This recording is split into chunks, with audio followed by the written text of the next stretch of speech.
702 on 92.7 and 106 FM. Streaming on the Prime Media Plus app And on DSTV channel 856. The Money Show is brought to you by Absa Corporate and Investment Banking, a Pan-African bank that's invested in your story because your story matters. A very good evening to you. My name is Nogukanya Mdambo. I'm with you between now and 8 p.m. unpacking how a number of stories about changes on the market and company news might affect you and why they matter to you. So please do stay tuned on 702 and Cape Talk between now and 8 p.m. We have the usual market updates with Viv Govender just before 6:30. He's the portfolio manager at Rand Swiss. Still dominating the markets is the anticipation of what the decision will be made by the U.S. Fed on the rates. That's our time. It should be coming up in the next 2 hours or so, just over 2 hours. The expectations are still for a 25 basis point cut. And that has strengthened the dollar over the past couple of days, and obviously weakening the rand in the process. Just out of curiosity, before we get down to the nitty-gritties of today's show, if you're someone who does a lot of online shopping, especially from retailers abroad, do you watch the markets before you clear your cart? Is it something that you're conscious of? Of course, you know, with the rand being weaker, you're probably going to be paying more for your imports. Or does that really not matter to you much? Please do let me know whether or not that matters to you when you're about to buy from your big global retailers, your Shein, your Temus, those obviously disrupting the local market. Let me know. Give us a call on 011 883 0702. You're also more than welcome to send us a WhatsApp on 072 702 1702. You're also welcome to tweet us on Radio 702, or you can find me at Kanya_M on X. Walking this talk together. Every hour. Every day. This is 702. Let's walk the talk. Now, a sensitive 7,000-page document on what went wrong at retailer Steinhoff has been released to some media houses, and this was after a big legal tussle that culminated in the Supreme Court of Appeal recently throwing out Steinhoff's appeal against a High Court decision ordering the company to release the full report for a forensic investigation into the massive fraud that sent Steinhoff into a free fall and the eventual liquidation of that company. Steinhoff has now renamed to IBEX. And, that report we expect will be handed over to Arena Holdings as well as Amabungane Center for Investigative Journalism, those copies there. Now, joining me now to chat about the latest developments and the expectations is Rob Rose, who's the editor at Currency, as well as the author of Steinheist. You might know him from them. Rob, good evening. Thank you so much for joining us on The Money Show this evening. Yeah, good to chat to you. Rob, just start me off in terms of clarity. Have you actually received the report? The Supreme Court of Appeal about 2 weeks ago had ruled that Steinhoff would have to hand over that report after, I think, 6 years of a legal battle between those two media houses. Have you actually received that report yet? Yeah, our lawyers have got it. So that's where we are at the moment. I mean, the Steinhoff said last week that they were not going to appeal this to the Constitutional Court after the Supreme Court ruling, which meant that they had to hand it over. Yeah, 7,000 pages. I don't imagine it's something you're going to finish reading through anytime soon. But have you had a chance to browse through it, surface level, maybe? No, not yet. I mean, it's massive, and I think a lot of the devil will be in the detail.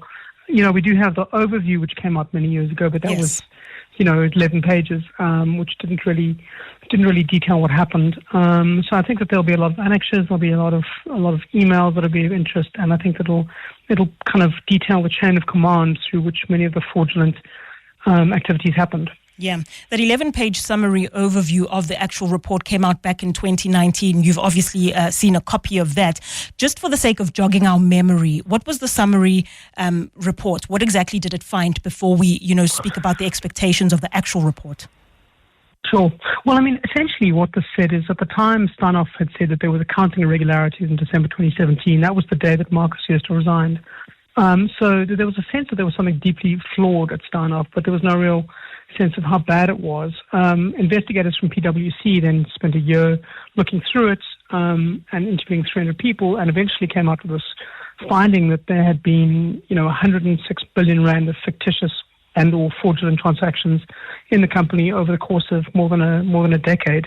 So it really put a number on just how bad the fraud was, and it also said that who actually did this, who performed this. It basically said there was in a circle led by a senior executive, which turned out to be the CEO, Marcus Joost, at the time. So it gave us the bare bones of what happened, and I think that it was pretty shocking. That's a huge amount of money. Yeah. Very big. CFO Ben Lagransie was also among those that were named in it. I think it was a total of about 10 execs that 11-page summary had, as well as Steinhoff, who was former head of the legal of the legal division at the time. When you do get around to reading the full report, however long it may take you, what blanks are you hoping that it will be able to fill in? You said briefly that it probably has a paper trail in terms of the emails, legal communication between the company. What blanks do you hope it fills? Well, I mean, certainly we know, the very broad basics of how it happened. We needed to know, I think, the chain of responsibility for what happened. I think we need to know where the problems came in, where the oversight mechanisms failed. For example, what does it say about our auditing processes? Our auditors, how did this get past them? How did this get past the board of directors? Internal auditors, I mean, basically, how did such a massive fraud happen over such a long period, and how did so many checks and balances fail? So I think obviously that's part of it. And then perhaps, the thing that I think is most interesting is why this happened. Why somebody chose to do this, or a group of people chose to do this, beyond just greed. So, hopefully that's the bigger, I suppose, psychological question. And hopefully some of those blanks will come clear from some of the interviews and email correspondence. And I think a lot of the nuance around it, which will be filled in. Yeah. It's 6 years later, Rob. What do you expect would be the implications of the release of the full report? Once it's out and the contents of it are known to the public, what do you anticipate would be the implications? Well, this was a massive fraud. It implicated a lot of the directors of many of our largest companies, and I think that what it showed is that companies can no longer hide behind legal privilege. So they do these forensic reports, like in this case, and then say we can't release this to the public. But I think the precedent set in this case means that so many other cases, both in our corporate sector and perhaps in government, where they have investigation reports into various issues, the courts have now said that there's a clear public interest in releasing this. And I think that we can expect a lot more transparency in many of the scandals and subterfuge and inefficiencies in how money is spent in this country. Yeah, that's Rob Rose, who's the editor at Currency, as well as the author of Steinhoff. Hasn't yet gotten around to reading that full report. It's a dense report, 7,000 pages. So we'll give him a bit of time to get through it. And with time, I think we'll then get to the bottom of what exactly they're able to fill in terms of the 702 And Cape Talk. Summer. So I want to stay with the issues pertaining to corporate South Africa and some of the issues that arise with the companies and who they deal with, who they don't deal with. I think it was on Sunday late at night when the presidency sent out a brief press statement about its concerns over the appointment of two disgraced firms, that being McKinsey as well as Bain & Co. And they have crucial partnerships with South African businesses. Now, McKinsey was recently appointed as the supporting partner to the B20, which is a business engagement group that meets on the sidelines of the G20 summit. Those meetings kicked off here in Sandton just earlier this month. Bain & Co. was appointed by the Energy Council of South Africa to run its project management office. Now, the presidency has called on businesses to reconsider those appointments and those positions, rather giving them to more suitable companies, because, again, it's the perception that these appointments have. Now, the real question really is why private firms continue to bring these embattled firms on. Joining me to maybe try answer that question and to give us some idea about the dynamics is Tracy Davis, who is the Executive Director of Just Share. Tracy, good evening. Thank you so much for joining us this evening. Hi, thanks for having me. Tracy, let's set the scene briefly about why this conversation is so important. Why is it that the reputation of these two firms has again been cast into the spotlight? It's long-standing, the issue when it comes to McKinsey as well as Bain & Co. Why are we back here? Well, in the last couple of years, there's been an enormous kind of shift in government policy towards cooperation with the business sector, with the private sector. Started when Ramaphosa became president, and there was a kind of new dawn of the private sector saying that they were going to support government and help government to turn things around after a decade of state capture. Yeah. And one of the crucial places that takes place is what's called the Business for SA or B4SA initiative. This is the initiative, which has 140 CEOs who have pledged to support the government and to provide resources and capacity to government to try to turn around issues like, electricity supply, the problems with Transnet, et cetera, et cetera. And what has happened or what has transpired in recent weeks is that, is that it's become apparent that these initiatives, both B4SA and the Energy Council of South Africa, which is mandated by B4SA to run NECOM, lots of acronyms here, which is the National Energy Council, which is the body that's trying to sort out Eskom and load shedding and all of that kind of thing. So it has transpired that B4SA has appointed McKinsey to run its interaction and interface with government, and that the Energy Council has appointed Bain to run its project management office. So what that means is that these management consultancies, with which there are enormous problems, and we'll go into that, I'm sure, have now been put in very important positions where they are the interface between the private sector and government. And these are entities with which there are deep ethical and often legal problems with their business model.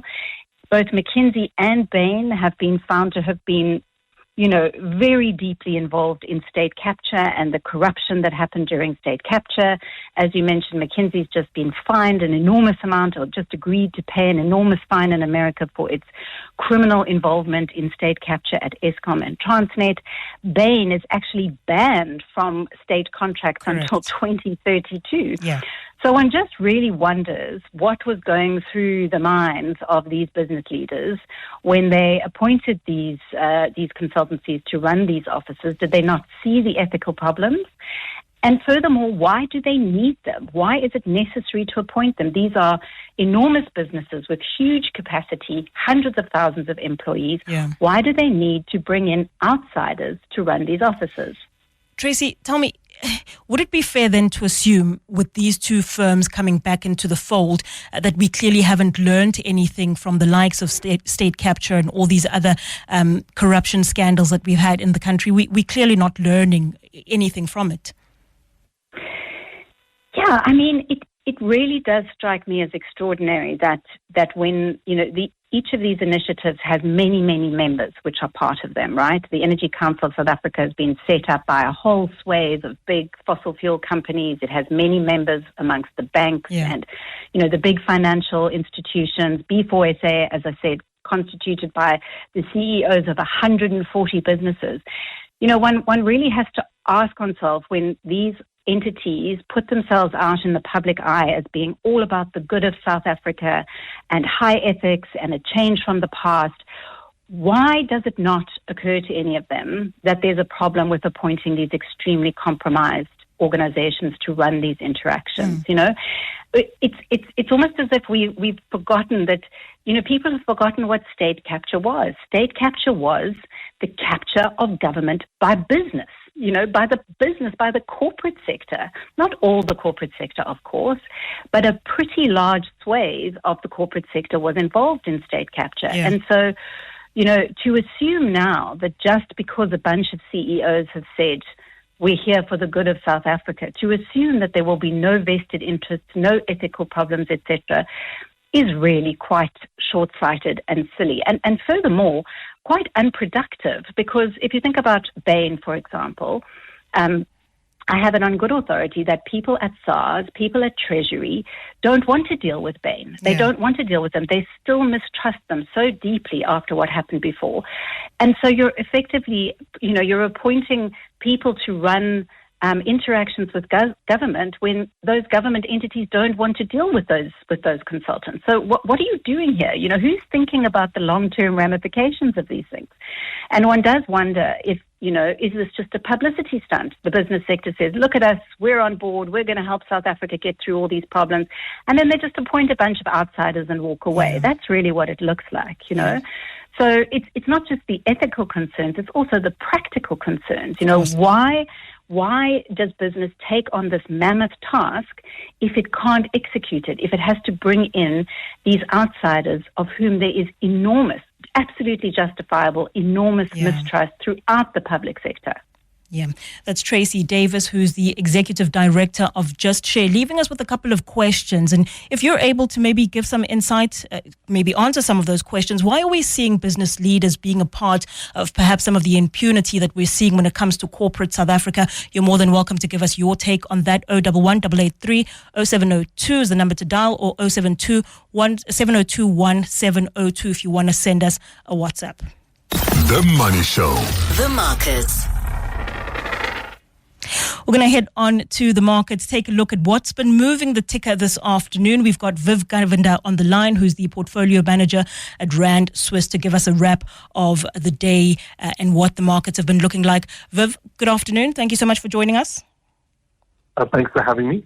Viv, tell me, what have you been seeing? I think more than anything over the past 2 days, what's been dominating the markets is the dollar strength, the rand weakening as the result, and the rest of the stocks moving as a result, mainly because of that US Fed rate decision that we're waiting for this evening. What are we seeing today? Are we still seeing the same picture as yesterday in terms of those shifts? Yeah, I think the market is a bit nervous today. So you look at the S&P 500 at the moment, and it's actually just basically flat for the day. However, if you look at for the last basically 5 days, this week basically so far, it's effectively unchanged as well. So there's been a little variation, in this thing for the last little while. But the market, I think, is kind of taking a bit of a breather ahead of this Fed announcement. I think it's pretty much guaranteed the Fed is going to cut, but the question then arises is what's going to be the movements afterwards. Yeah, I think that, the assumption that's happening right now is that in many parts of the world that we are looking that for interest rates are not going to maybe rise, but they're not going to be falling quite as fast as people had been hoping. Inflation is not going away. Yeah. We are seeing some signs of certain things that UK wage growth that is a bit worrying, and I think that's what the market's kind of looking at the moment. Yeah, I think by most accounts, Viv, we're expecting a 25 basis point cut today. If that is the case, what then are the implications? You said what we're looking out for are the effects afterwards. So if we do get that 25 basis point cut from the US, what then happens? I think the market, like I said, is pretty much expecting that to occur. But I do think that what's going to be happening afterwards is what the future for the future policy is going to be like. Yeah. We know that Jerome Powell, the current Fed chair, and Donald Trump, the future U.S. president, don't have a great relationship. There's actually a video of him of Powell kind of being asked to resign. Trump asked him to resign, and he would say no, and said he's obligated to be asked him. He says no. And compare that to the FBI head that just announced his resignation when Donald Trump takes office next year. So I do think that is an area of concern. I do think that going forward, this is something that I think that we're in almost uncharted territory because the example I give to you is Turkey. You look at the Turkish lira and what's happened to that currency over the last 6-7 years or so. Yeah. They've gone, just fallen out of bed. We're talking, if this was the rand, you're talking about the rand going from say 18 to 200 between now and 2030. That's the kind of movement we're talking about, and this is for a very large economy. That's because the president basically intervened in the central bank, and that caused a lot of issues. Trump is trying to basically, I think, pressure Powell to do certain things, or the future Fed chair to do certain things. He would like to get out of office in 4 years' time, if he does get out of office in 4 years' time. With a very strong economy, with rampant stock market, and I don't think he would be that concerned if it on an overheating economy, as long as the overheating happens after he leaves office. Yeah. I think that is something to be concerned about for the next, few years. Yeah, Jerome Powell fighting back when it comes to the question about U.S. President-elect Donald Trump. Viv, tell me what else is happening on the markets? I think the other big news is the Chinese economy. I think the Chinese economy is losing momentum. It's pretty clear right now that we are seeing, a very, a very concerning situation happening in China. Yeah. The last few months, basically ever since the end of the COVID lockdown, they have not managed to get back on track. And now they're facing, again, Donald Trump in office, and that may be causing, or going to be the start of a trade war with China. There's also the question of what's going to be happening between them and Taiwan. But I think the main concern the last few weeks has been the fact that the stimulus packages that the government has been talking about and the stimulus that's sort of pushed their economy doesn't really seem to be going after the problems, in the economy. A lot of stuff are focusing on things like, for instance, municipal debt, local government debt, etc. We're not really getting, new companies formed, getting the Alibabas of the country, running strong again. Yeah. I think that is what the market's really concerned about, and that's going to translate into, in South Africa, lower resource prices and the resource sector that's going to be under pressure. All right. That's Viv Govender, the portfolio manager at Rand Swiss, giving us a wrap of the markets. Again, slight nervousness, he says, when it comes to the U.S. Fed rate, even though I think the markets have priced in a 25 basis point cut. We'll bring you that. If it does happen within the show, it might fall just slightly afterwards, but we will continue that conversation when it comes to the U.S. rates. It's 6:30 on the mark. Let's get your news headlines with Graham Robenheimer. Because this journey is better taken together. Let's walk the talk. 702. Good evening. I just wanted to say thank you for bringing up the situation with Bain & Co. and McKinsey. Corporates are very much corrupt, and it seems like people tend to turn a blind eye on that. Glencore as well, I think, is one of the most corrupt companies internationally, yet it still has very big contracts within the public sector or government, rather, tenders and whatnot. Very glad you guys are having this conversation.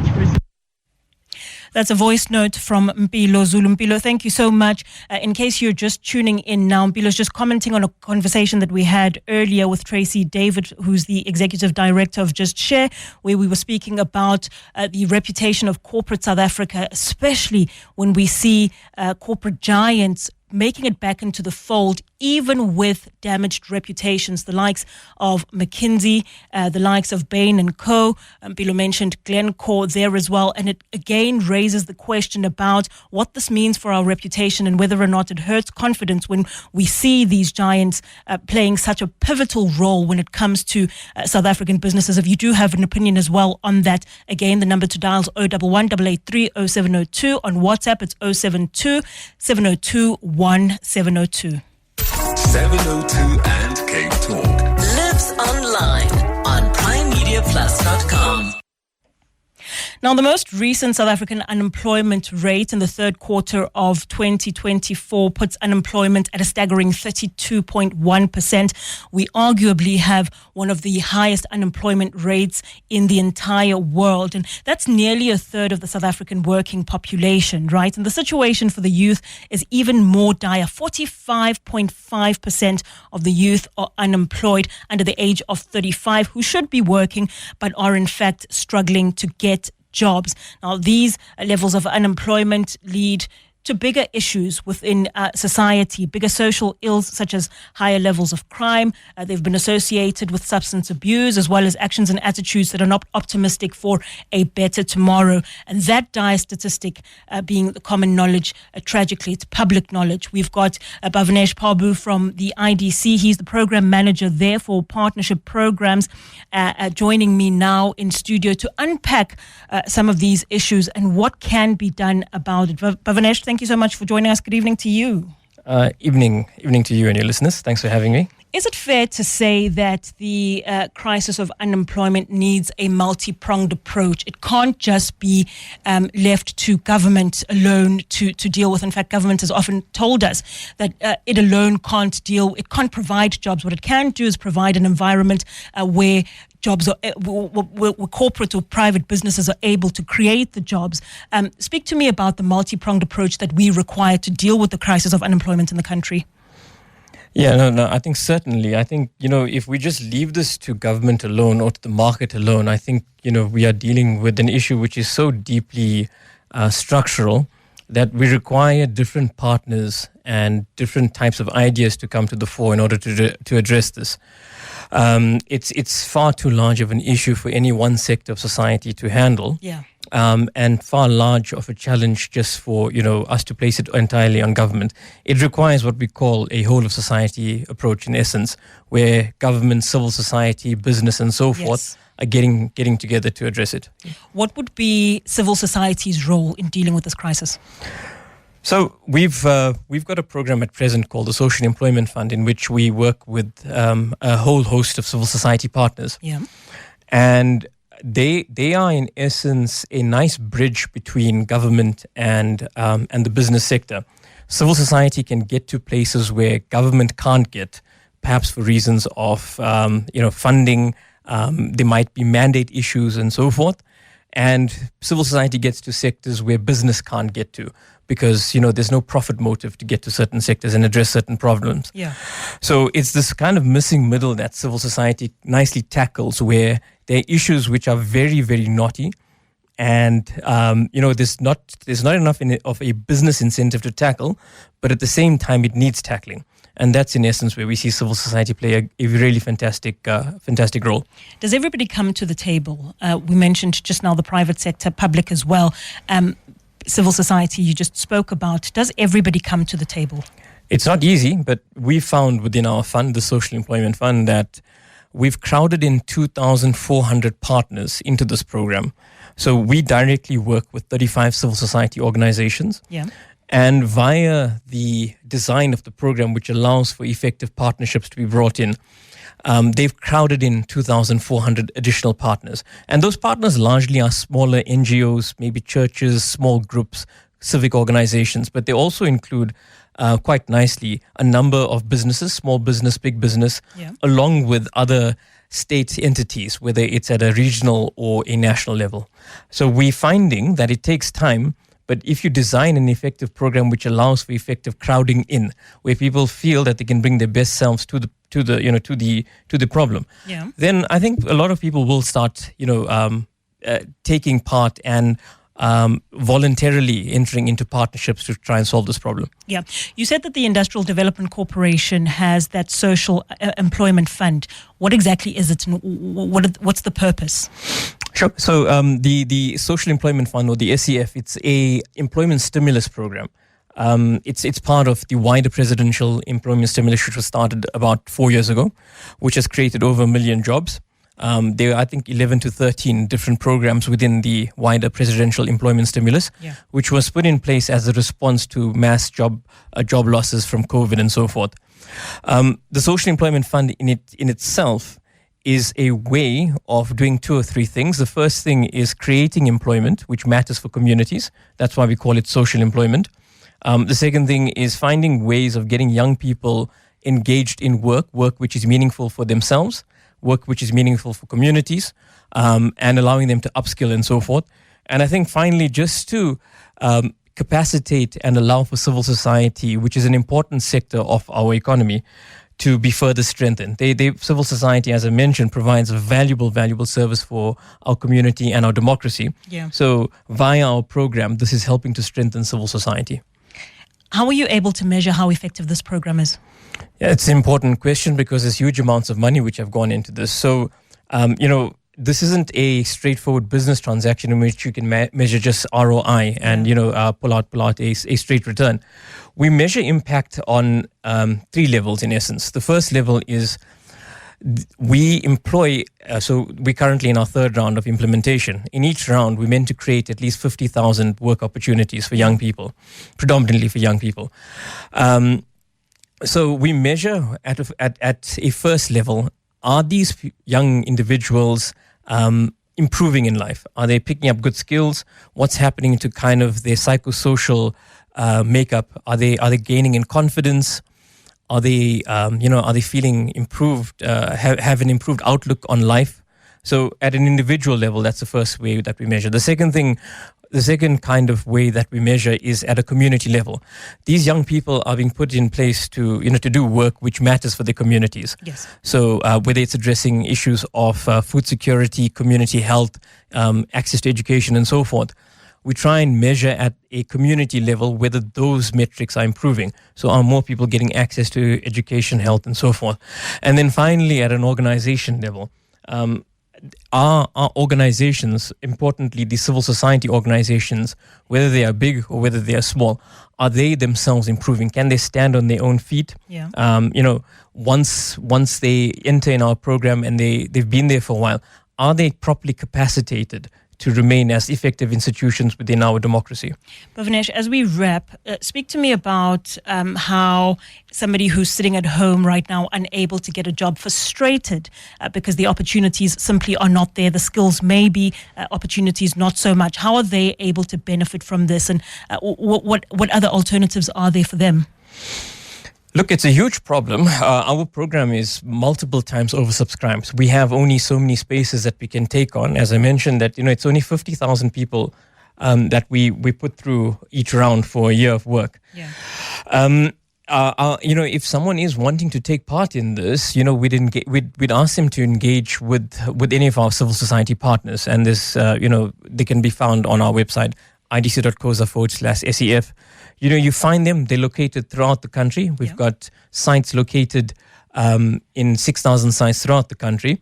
So there's work being held, wherever it's needed. Engage with our partner, find a way of getting involved. Our partners are quite open to taking people in, provided they've got good CVs and they have a good work ethic. They show interest in doing community work, and they'd be welcome in if there is space within this. I know spaces are short, but we are trying to expand this program as well. And given our track record over the last 2.5 years, I think that's something that would be quite amenable in the future. Yeah, that's Bhuvanesh Prabhu from the IDC. He's the program manager there for Partnership Program, just speaking to us about the Social Employment Fund, an initiative that the IDC has got going on, trying to tackle that issue of unemployment. The Money Show with Stephen Grootes is brought to you by Absa CIB, a Pan-African bank invested in your story and the potential it can unlock because your story matters. Absa is a registered FSP. Good evening. Again, my name is Nogokanya Mdambo. It's 8 minutes to the top of the hour. We're continuing with our conversations this evening, and I think part of continuing with the conversation that we had about unemployment, I think this also ties in quite nicely as I think maybe another solution to it. We're speaking to Vusi Ngobeni, who is the Director General, the Deputy Director at the Design Division, at the Department of Sports and Arts and Culture this evening. And he's going to be speaking to us about a pilot fashion industry dialogue series that brings government and the private sector together to learn about the realities of owning a business in fashion. Vusi, good evening. Thank you so much for joining us this evening. Good evening, everybody. It's Vusi Ngobeni, Deputy Director for Design in the department. Thank you. Vusi, the French Institute of South Africa partnered with the National Department of Sports, Arts and Culture to provide somewhat of a forum for experts who represent various fashion subsectors in the country to explore a number of topics that pertain to the current state of South Africa's fashion value chain. Speak to me about that program, how it came about and the purpose of it.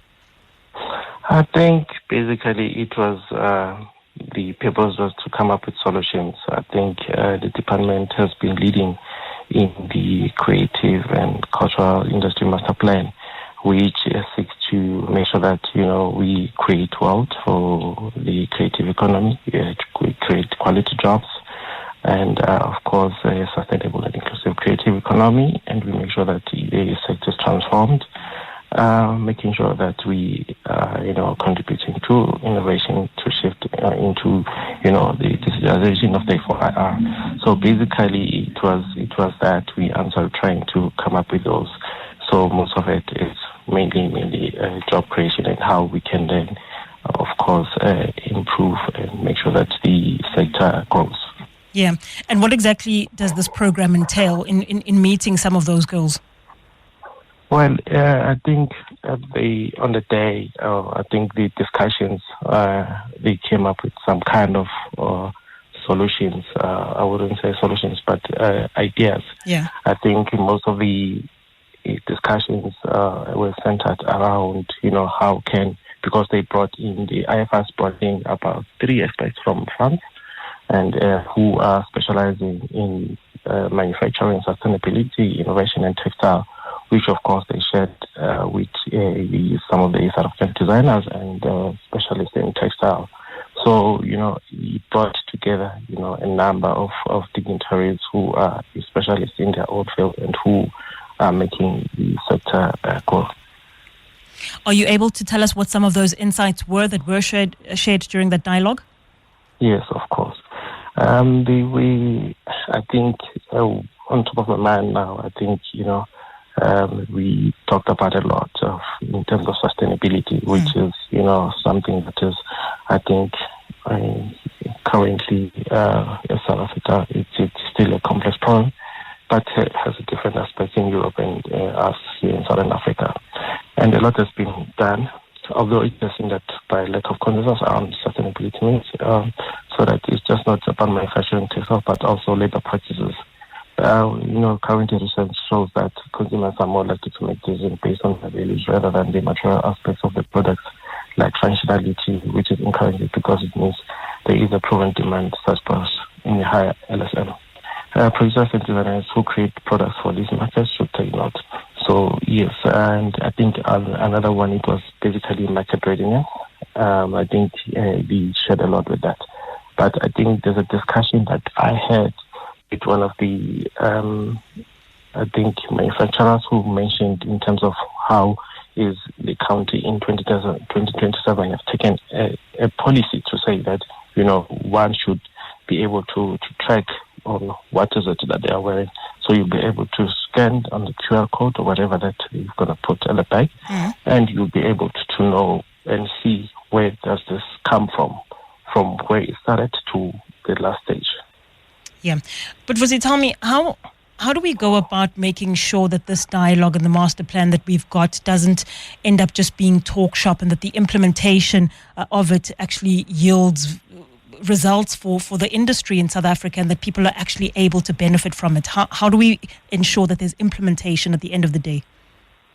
Well, I think we are waiting for a report, and of course we're meeting in January so that we can take the discussion further in terms of how the solutions that we discuss on the day would tie with what we are working on in terms of the creative and cultural industry master plan, because some of the key action plans, of course, in the master plan, they look at things like your manufacturing and access to technology, if that answers that, and transformation, as I had mentioned earlier.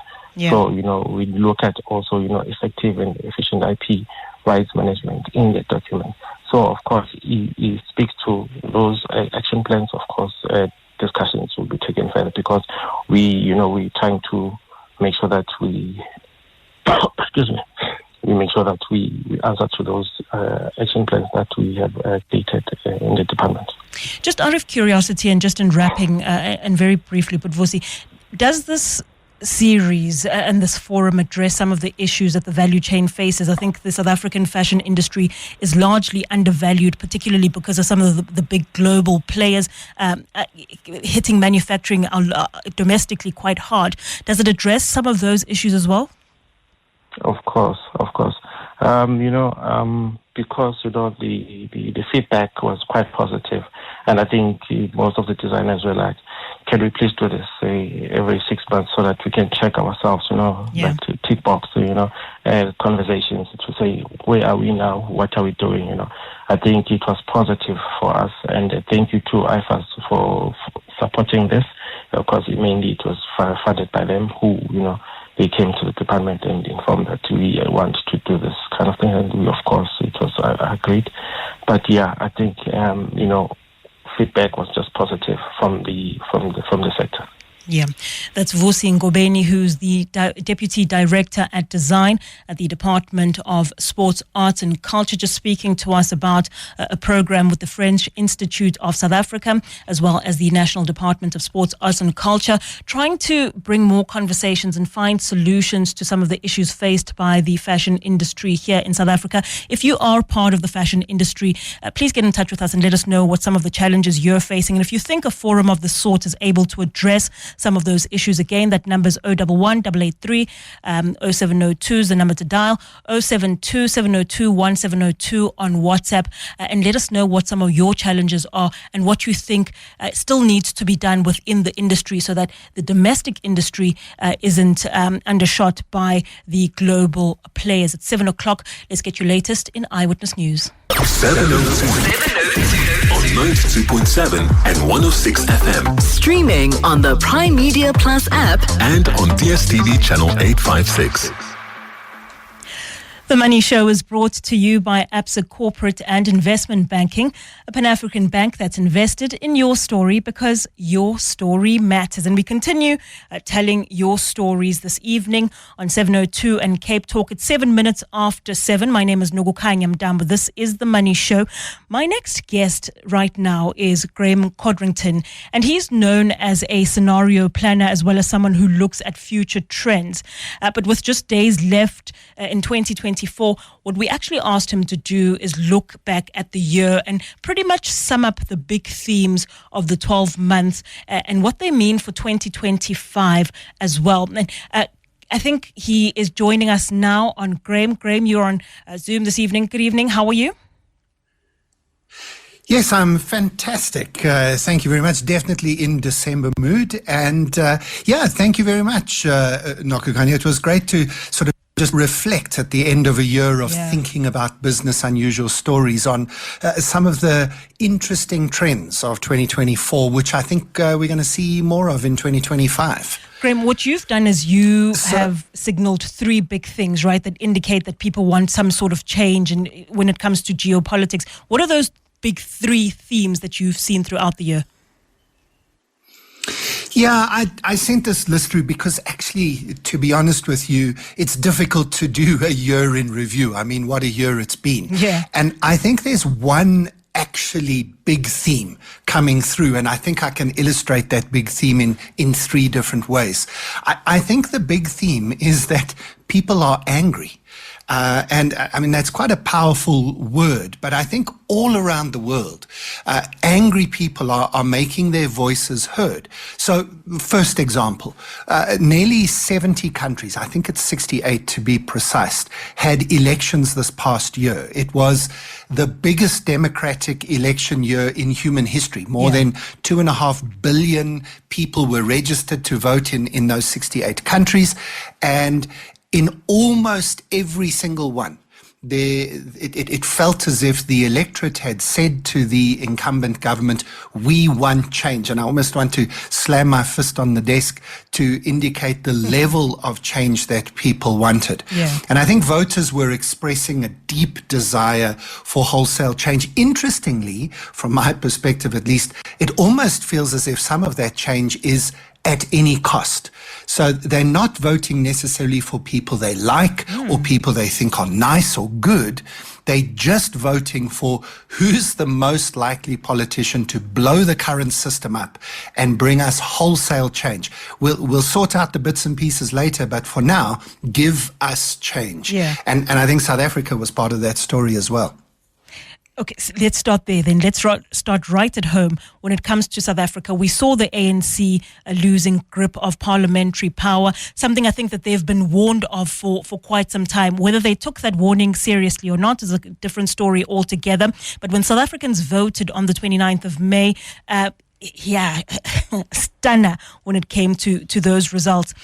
Were they angry? And if they were, how did we show it? What from those trends when it came to South African voters do we see that shows us that they really were angry? So that's a great question, and I want to be careful here, and I hope that people will listen carefully to how I phrase this, because if you're talking about American elections and Donald Trump, you know that you can split the room immediately down the middle, and in South Africa, the same. So I'm not trying to make a party political statement, and everybody's vote is their secret, and I'm not trying to say that somebody voted in the wrong way or another, but I mean the MK and the rise of MK was a surprise. I mean, nobody can argue with that label, that it was hugely surprising. And I think it echoes some of the surprises that took place in other countries, where you had a populist leader whose real message was, vote for me because I will get rid of the existing system. And I think that we probably should have been able to anticipate and predict something like that happening in South Africa, because we've seen it happen elsewhere. And we saw it in France and in Italy, where major right-wing parties came up and said, we want to change the whole system. And France's government has collapsed again. Germany's government is now in trouble again. Canada has just fired their third most important person. India had, they weren't able to form a parliament. So, South Africa looks pretty stable compared to many major global powers at the moment. And I think that's a good outcome for us in South Africa. So maybe in South Africa, politically, we didn't quite express, maybe anger is not quite the word for South Africa, but I do think that people are expressing a deep desire for change and saying that the old systems are no longer helping us and something needs to change. If the GNU can deliver that change, that's going to be first prize. But if they don't, there are plenty of alternatives standing around saying, well, pick us next time, we can bring this change. Graham, you mentioned the US, and I think for a lot of people that's been an interesting comparison to make, and a case study rather, and it probably will be for some time to come. Donald Trump's return into the Oval Office, he will be inaugurated in January, but he is the president-elect at the moment. When it comes to, and you said it's quite easy to split the room down the middle very, very easily when it comes to US voters. What sort of change do you reckon that they were looking for when they decided to go with the Republicans as opposed to the Democrats this time around? So I'm a bit of a student, maybe badly so in terms of how much time I spend looking at American politics. But, there's that old phrase that when America or the USA sneezes, the rest of the world gets a cold. So, we need to keep an eye on it. And I think that, we need to distinguish, and it is a great analogy to South Africa. We need to distinguish between the average person on the street who is struggling with not being able to afford to live their life. In South Africa, it's even worse because of unemployment and deep generational poverty. But even in America, you've got the average person who's got a job, but they're still struggling to pay their rent. Their food is too expensive. Their medical system is horrendous. And so those people, I think a lot of people didn't make an ideological choice. They just said, it's not working, is it? If I can get a job and I have a job, I should be able to live a life. Not extravagantly, but I shouldn't be struggling as much as I'm struggling now. Add South Africa's woes of unemployment to that, and you can see why people are upset. And I think most people just said, please, can somebody just do something to change this?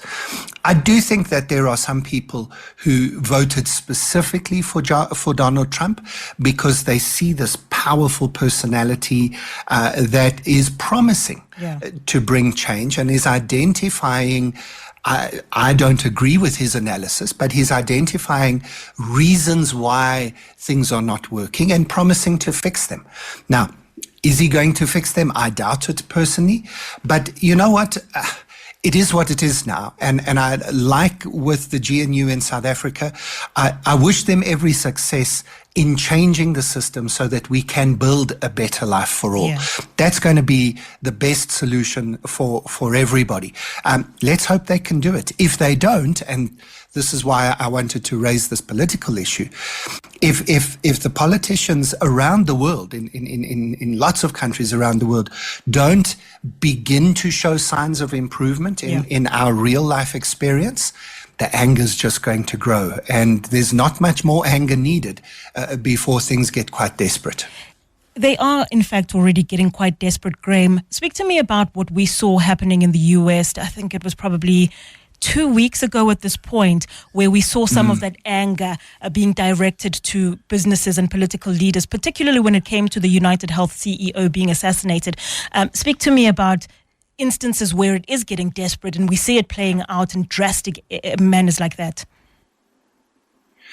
Well, this is now my second example, that when people do get desperate, history tells us that when they've got nothing left to lose, unfortunately, violence is it is how people respond. Yeah. We don't want to admit that, and we don't want to say that we accept it or that it's a good thing. Obviously not.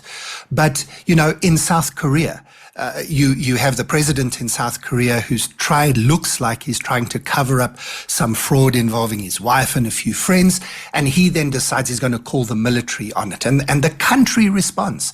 It's late at night and the whole country gets out of bed and goes to parliament and tries to deal with it. That kind of made sure that the violence didn't spill over into the streets, but you could imagine easily that it could have happened. Yeah. And in Kenya, on the African continent, we can look at lots of examples, but Kenya is probably the most powerful example from 2024, where just normal people said, no, you've gone too far now. And there was a tax issue, and they got out onto the streets. And Argentina's done the same, and Bangladesh has done the same, and Brazil's done the same.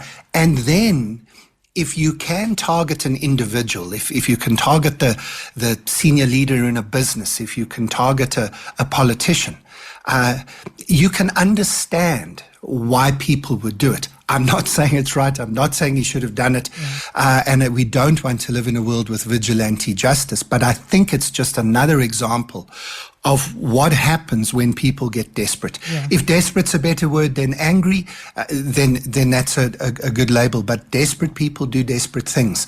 And again, I think we're going to need to see companies now. So we've talked about the politicians, but the CEOs of big companies have equally a role in society, and especially in South Africa, to make sure that they are giving back to society and making sure that people have a livable wage, not just a minimum wage, but a livable wage in the country. Graham, speak to me very, very briefly about then that being part of activism on justice issues. Apologies.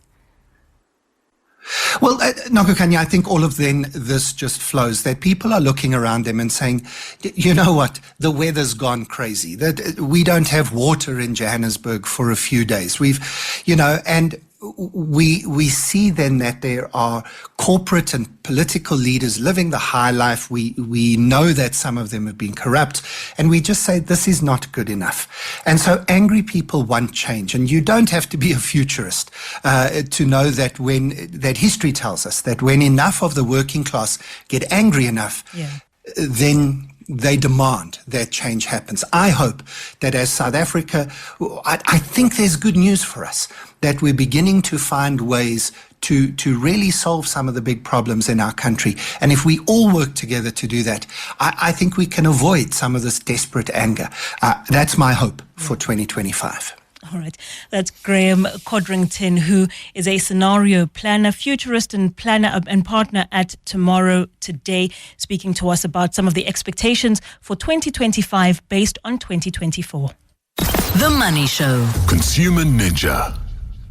Here's something that would make me absolutely mad, being scammed online. And we see a lot of this happening. But now we've seen AI clones of Elon Musk and other big figures deceiving South Africans in 2024. We've got our consumer ninja, Wendy Nola, to speak to us about this. Wendy, good evening. Thank you so much for joining us.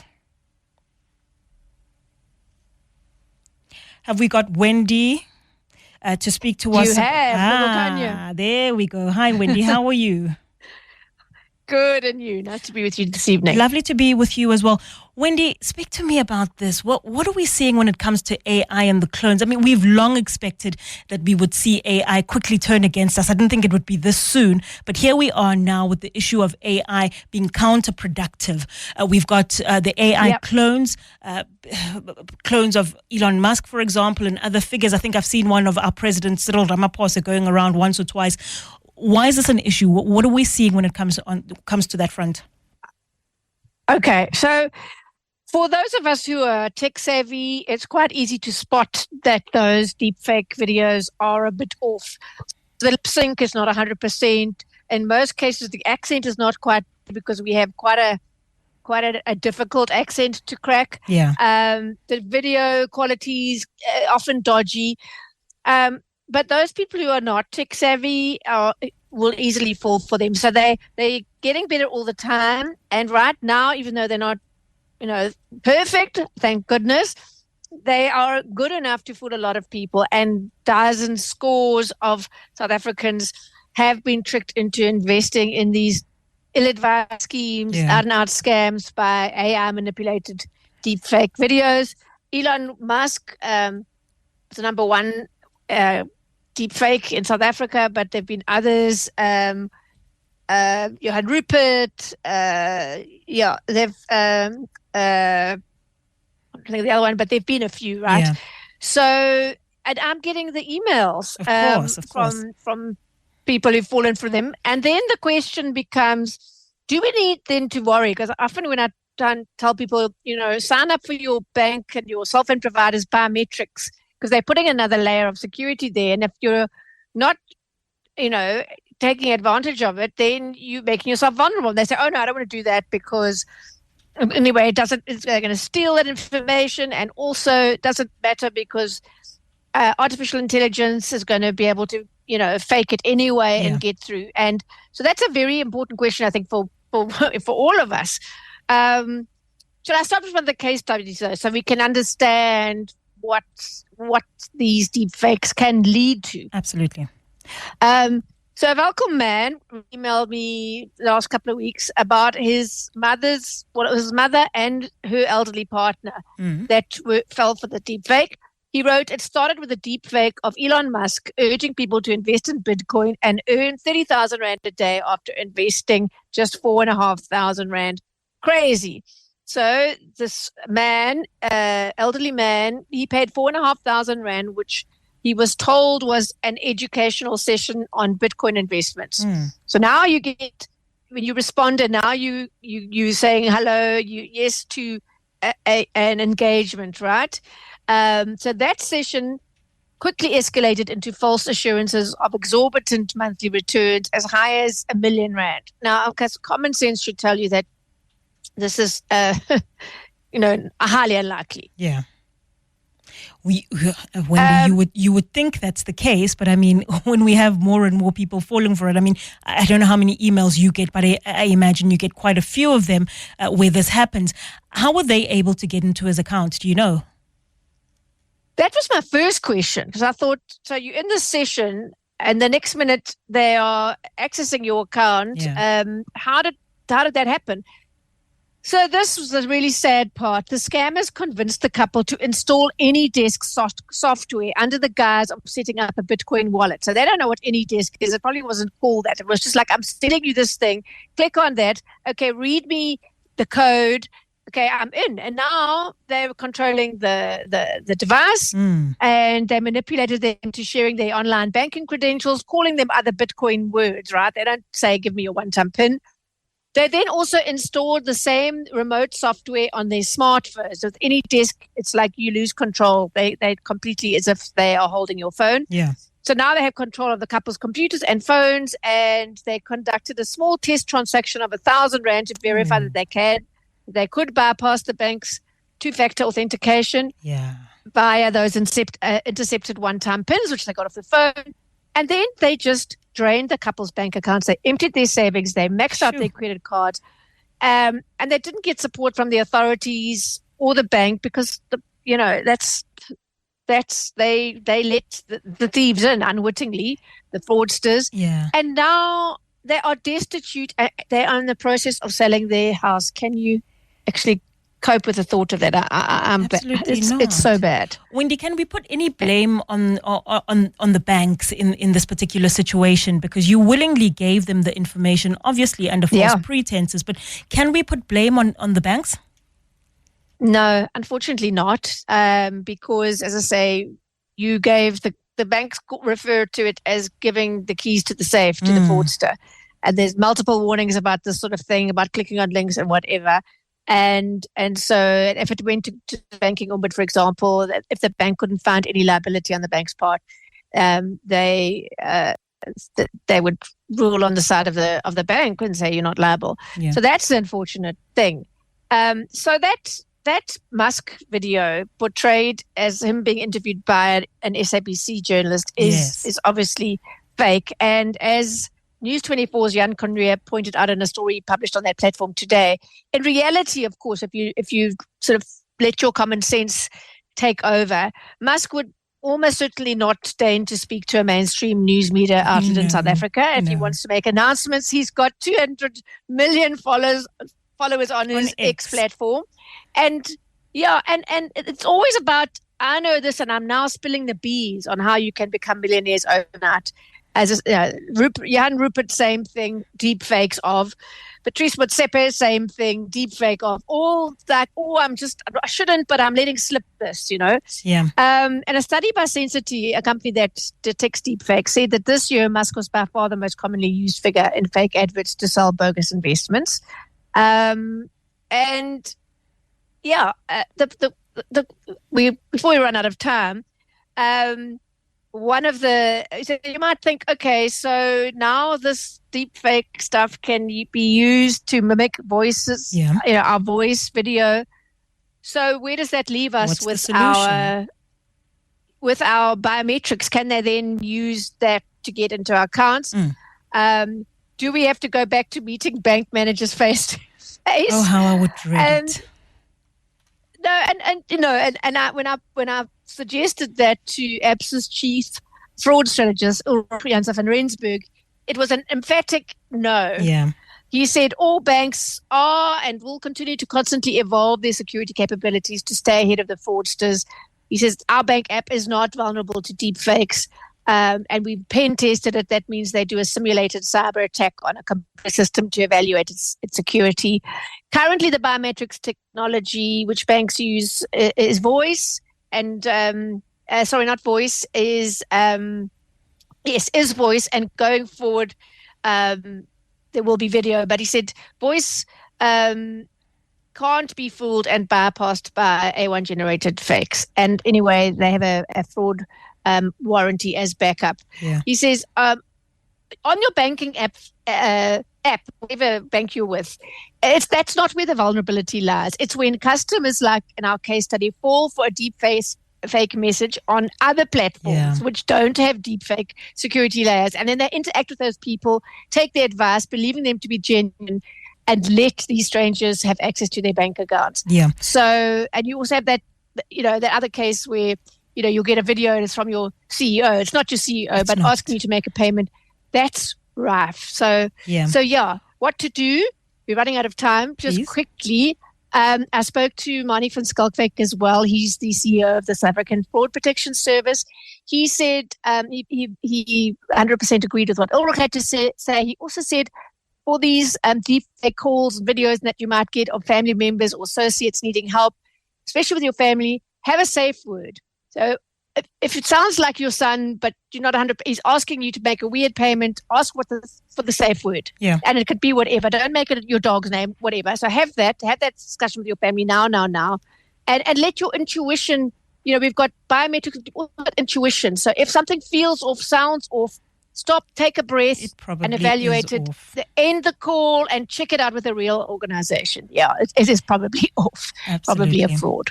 Yeah, that's Wendy Nola, our consumer ninja, speaking to us about how some South Africans have unfortunately fallen victim to AI clones of, for example, Elon Musk and other prominent figures in South Africa. They are unlikely to ask you to transfer any amount of money. Please trust they have more than enough of their own.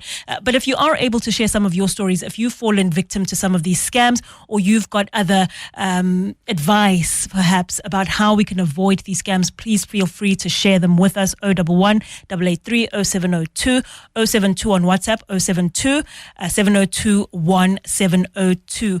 It's 7:31. Let's get your Eyewitness News headlines with Graham Robenheimer. The Money Show.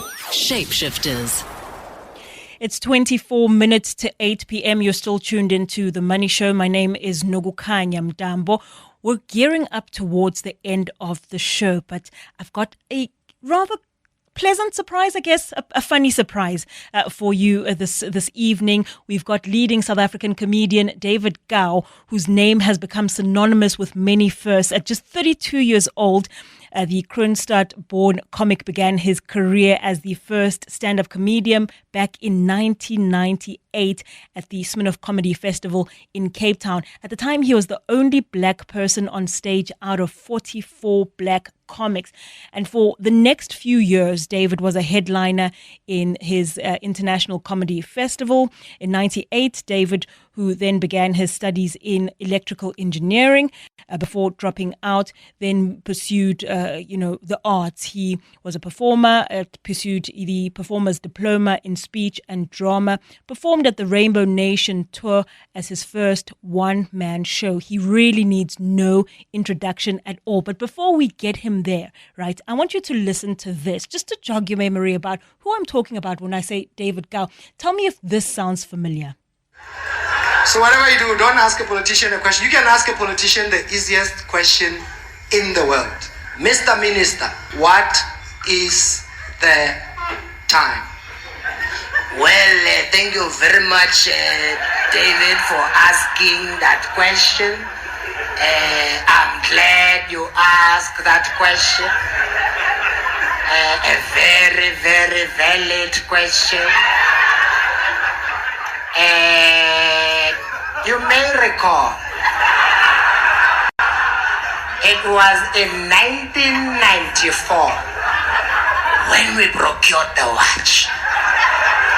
We got together with the PEC, the PwC, the NGC, the PwC, the Youth League, the Women's League of the ANC. And we said, one must approach the Parliamentary Portfolio Committee on time and say and ask, why is it today in our country the majority of time is still in white hands?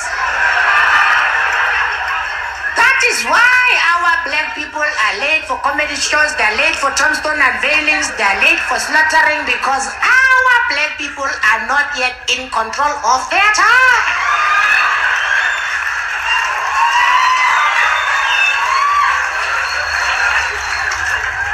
Therefore, what I'm trying to say to you, David, in a nutshell,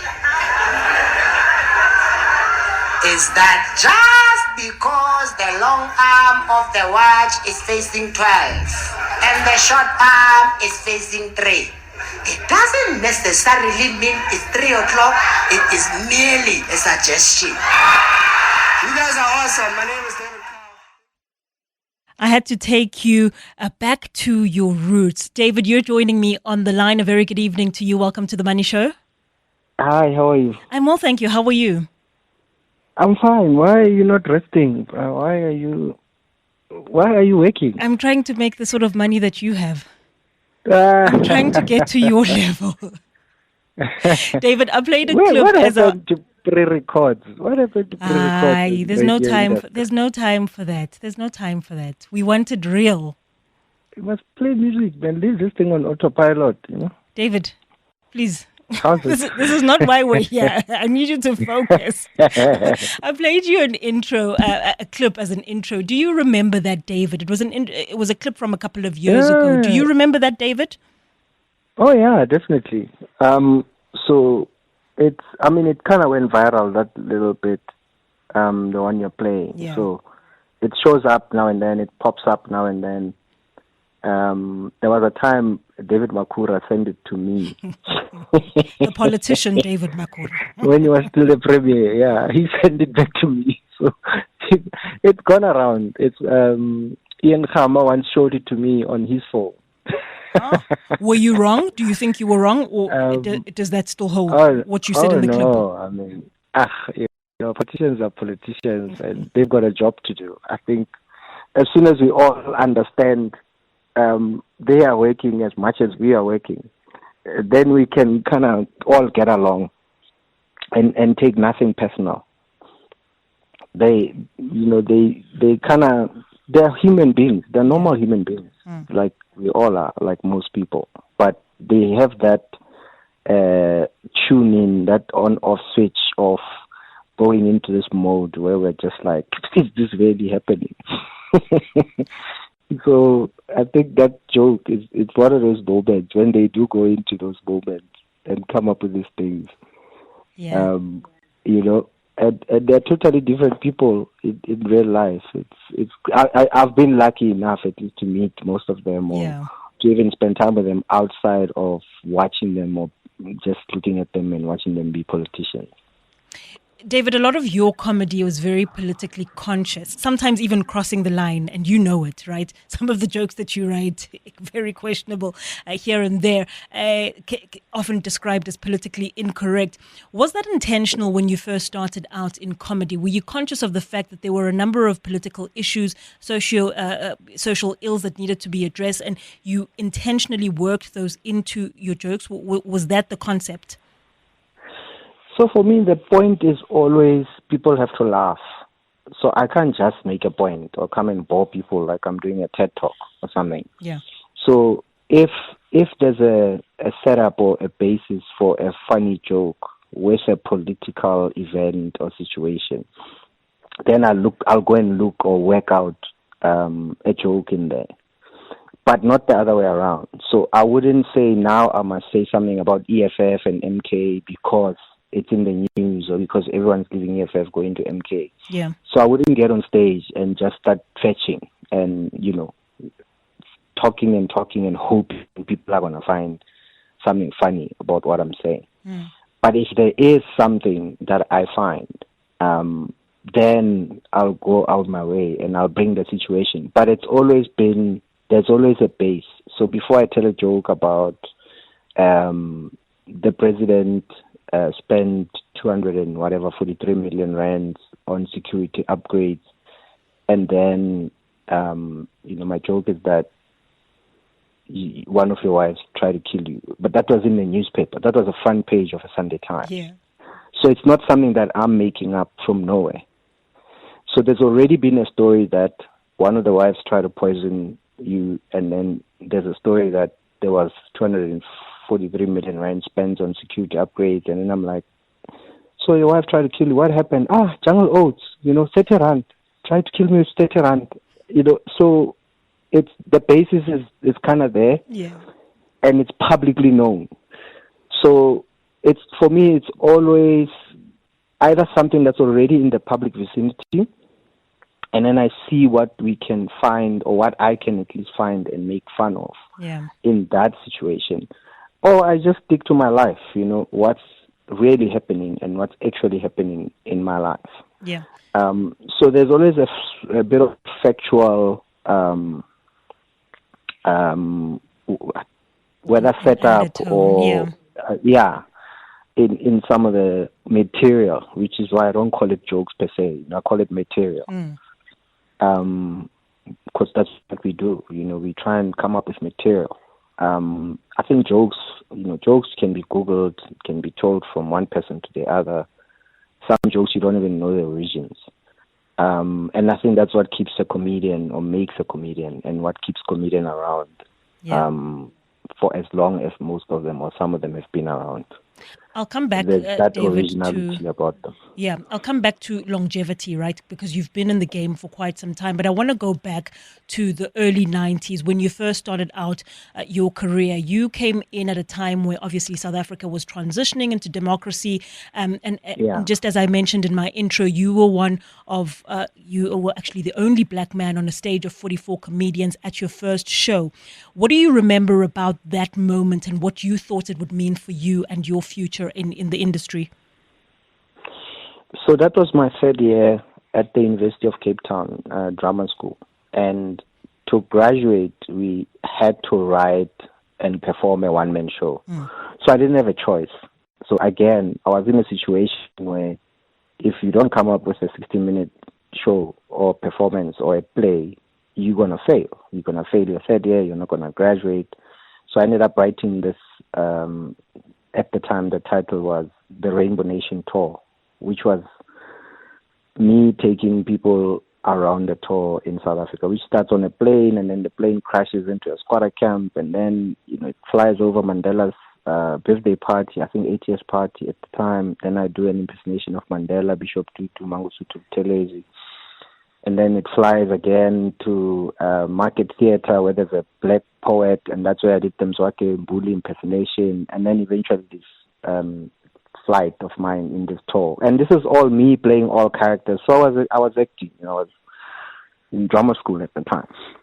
So I would act out the sounds, the characters, the people. Then the thing crashes into a squatter camp, a Winnie Mandela squatter camp. And so I never saw beyond I need to graduate, number one. Number two, I'm probably just going to graduate and get an agent and wait for an audition and hope for the best. That was my plan. I never wanted to be a stand-up comedian. The first time I was at a stand-up comedy show was when I was on stage at this festival, at the Steinhoff International Comedy Festival in 98, in October, at the back. I mean, I was still staying in res. So the only reason there were black people in the audience were I was given comps by the promoter, and I gave like 50 people in my res comps for the one show for one night. Yeah. And then the same people came back the next night because I had the same comps for a different show. And that was kind of like the first time there were even black people at a stand-up comedy show who were watching, not like the staff or the ushers at the theater. And I was the only black performer out of that's where I met Russell Peters, became a great friend of mine, your Jimmy Carrs, Ross Noble, a whole lot of guys that are obviously world famous and filling arenas everywhere when they used to come to this festival. Yeah. So my plan was I'm a drama student, and then someone saw me performing that and booked me for a stand-up comedy festival. So I had to then adjust from my one-man act and take like a 15-minute set because that's the time I had on stage at the comedy festival. Yeah. And then people would laugh. I would wait for them to finish, and then I'd carry on where I left off as per my lines and my script. Yeah. And maybe over another 6 months, I started adjusting, and people are laughing and talking. I might talk back, or wait for them, or interact a bit, and kind of started losing the script per se. Yeah. David, so I had no clue what I was doing. Yeah. If comedy was never part of the plan, at what point then do you realize that this is going to be your best commodity? Is it at the point where somebody says, I'm willing to pay you, book you, come and perform? Or was there another light switch where you realized, actually, I can monetize this? And what was that point? So after I graduated in 98, I still went back and registered for another degree at UCT and continued studying, at least for the first term. Yeah. But I started getting bookings corporate bookings and maybe one or two other comedy festivals where now I wasn't able to go to or attend classes. But I was still staying in res. I didn't have a place to stay in Cape Town. I was still staying in res.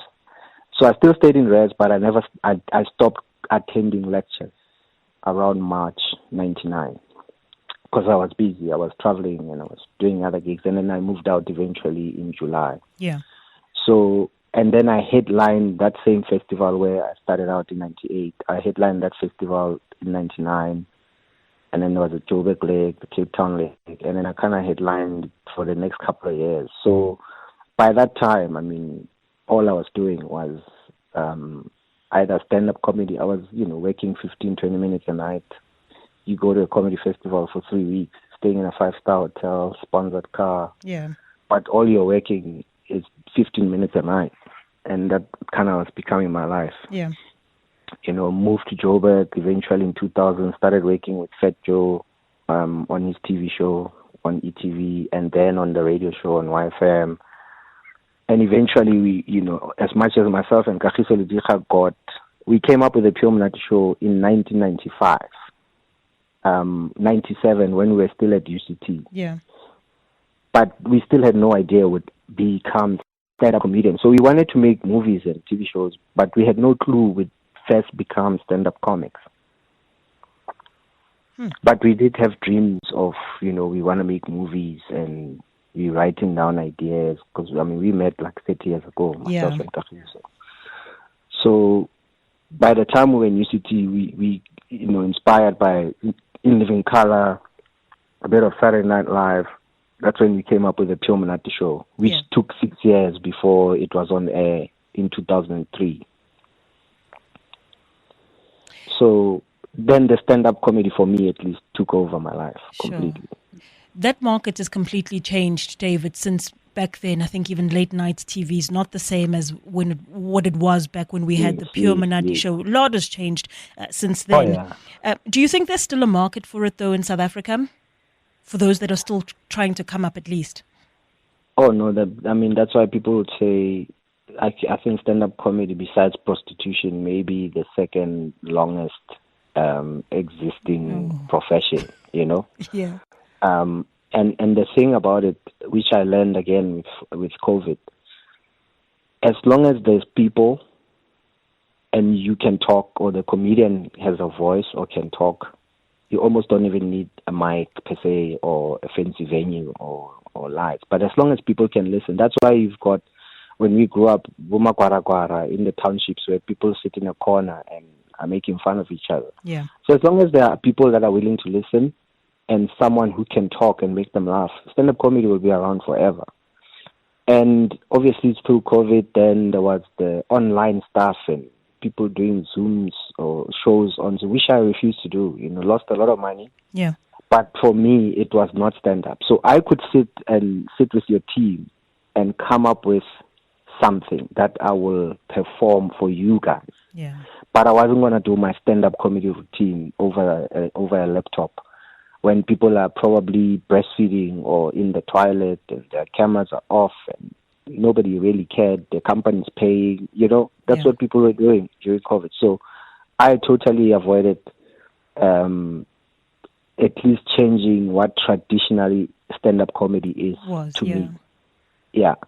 So, you can become a Kevin Hart or a Russell Peters and sell out stadiums, but stand-up comedy is literally you with a microphone standing in front of an audience.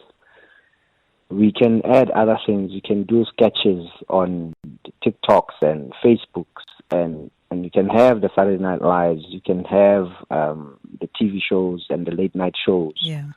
But stand-up comedy there's nothing you can do to it. There's no way of. You can't put, the T-Pain music thing where they started putting, I forgot what that thing is called, when artists started having auto-tune. Yeah. You can't auto-tune stand-up comedy. It's literally you either making people laugh or you're not. Or you're not, yeah. Yeah.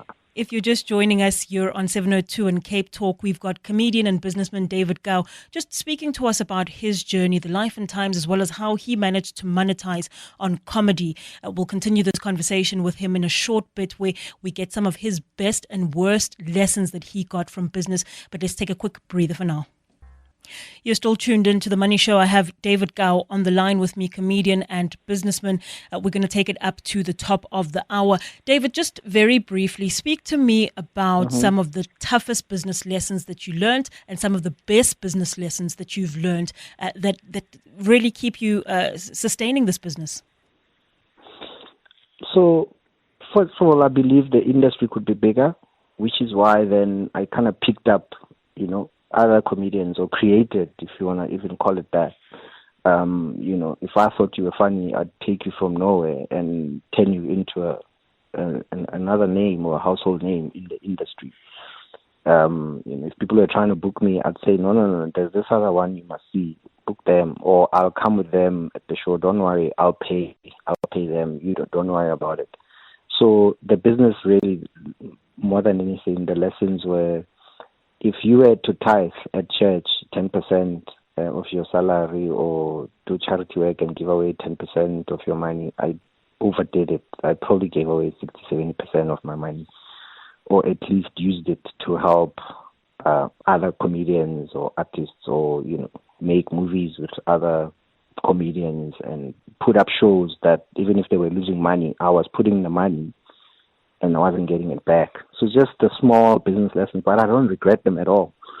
I think eventually, my rewards are there, whether not necessarily from the people that I was spending money on, or them giving me my money back per se. But I think the whole industry, where it is now, you've got comedians selling out arenas in Vernac, non-English speaking, in their mother tongue. So there's a whole industry I can't say I lost, or regret the choices that I made. There was literally no industry like where we are today. So it's like I'm the one who took all the risks. So it's like if we were all submitting business plans for mining and applying for finance at IDC, and I was the first one and I agreed to the terms and conditions, and then the next 9 people look at least where I went wrong, and then quickly went back and changed their business plans, and they benefit out of it, which is fine. But it's not, it's more lessons learned than regret. I had good times. Yeah. I mean, I've been, I've taught the world. I've done shows in Finland, in Montreal. I was the first Black or African comedian in Montreal when I was like 22 years old. Yeah. In 2000. So all those things for me, it's like you can't undo them, you can't unwrite them, you can't write me out of history. Absolutely not. You can't write David Gow out of the history books when it comes to comedy. David Gow, comedian and businessman, speaking to us about the nuggets about how to sustain that business.